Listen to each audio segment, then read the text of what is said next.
I do feel excluded because sometimes you hear conversations and laughter and you're not part of it. You hear bits of it, but not the whole conversation. When I gave up work, I was devastated. You know, I was at the top of my game in a fabulous career, and I had to give it up because I just had to deal with the ear health, had to.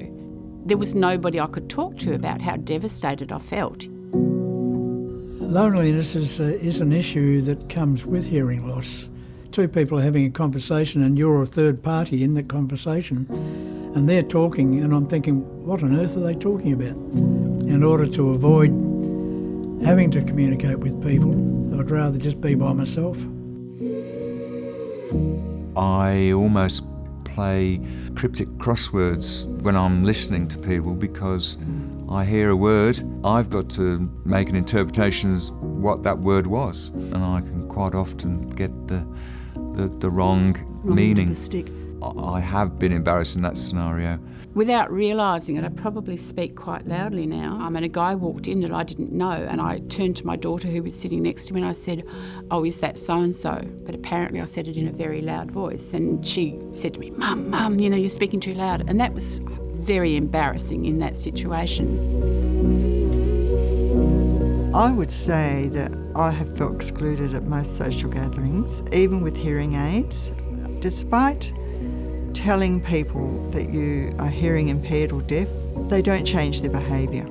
And I've got to the stage now where I actually avoid large gatherings. I don't mind going one-on-one or one-on-two, and that's about my limit, because you get tired of saying to people, I can't hear you, I can't understand you. Usually I just sort of think, how long is this going to last?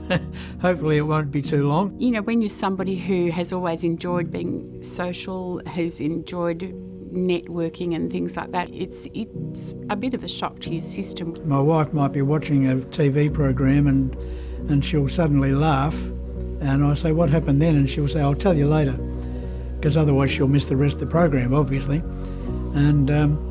And most of the time, later doesn't come. So as a result, there tends to be that issue of exclusion. It's a continual frustration in our day-to-day life. It doesn't matter how long you live with someone who's deaf, you think they're not. You're not aware of it all the time. You just think they can hear like you. So I'm continually repeating everything I say, because even though I'm aware that he's deaf, it's not something that's embedded in my brain. My audiologists have never discussed the feeling of isolation or loneliness that I have with hearing loss. I don't think it's ever occurred to them to discuss it. I guess it's not something that, you know, when you go there and you have a hearing test, don't necessarily think of things like this. It would be great if an audiologist could take you a little bit further down and the path on the other emotional side, not just the physical hearing aid side. If my audiologist had tips that could help me in certain situations, I'm sure I would gladly receive them.